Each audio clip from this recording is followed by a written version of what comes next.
ఈ సినిమాని మీలో ఎవరికైనా చూడాలా? వద్దా? అని డౌట్ ఉంటే డౌట్ అవసరం లేదు. స్ట్రెయిట్‌గెళ్లి చూసేసేయండి. ప్రతి సీన్, ప్రతి షాట్, ప్రతి డైలాగు ఆన్ పాయింట్‌లో ఉంటది. సినిమానైతే అస్సలు డ్రాగ్ చేయలేదు. అలా ఎళ్ళిపోతా ఉంటదనమాట. ముగ్గురికి ముగ్గురు మెయిన్ లీడ్ యాక్టర్స్ అసలు ఎవరో తగ్గలేదు. ఇరక్కొట్టేసారు యాక్టింగ్. మెయిన్‌గా మనం ఈ సినిమాలో చెప్పుకోవాల్సింది సీజీ వర్క్ అన్నమాట. వాళ్ళకున్న బడ్జెట్ లిమిట్స్‌కి ఈ సినిమాలో సీజీ వర్క్ చాలా ఎక్కువగా ఉంటదన్నమాట. వాళ్ళిచ్చిన ఔట్‌పుట్‌కి ఆ క్వాలిటీ చూస్తా ఉంటే బెస్ట్ అనిపిస్తది. మూవీ కాన్సెప్ట్ అయితే చాలా డిఫరెంట్‌గా చాలా కొత్తగా ఉందన్నమాట. ఇలాంటి కాన్సెప్ట్‌తో మనకైతే ఇలాంటి సినిమాలు అస్సలు రాలేదు. నేను 100కి 100% చెప్తున్నాను. మాస్ కమర్షియల్ మూవీకి మన పురాణాలని యాడ్ చేసి సినిమా తీశారు. సూపర్ ఐడియా అసలది.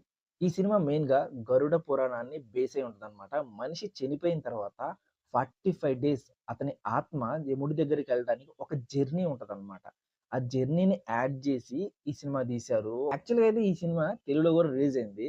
కాకపోతే అంతగానం ప్రమోట్ జేయలే. ఎందుకు మంచి కంటెంట్ ఉంది. ఎందుకు ప్రమోట్ జేయలేదు ఏంటో. అటవైన ఆ 'కబ్జా'ని తెగ ప్రమోట్ జేశారు. మరి దీనికేమైంది? ఎందుకు ప్రమోట్ జేయలేదు? Worst decisions. సో, మీరైతే తప్పకుండా ఈ సినిమా చూసేసేయండి. ఓటీటీలోకొచ్చేసింది గాబట్టి.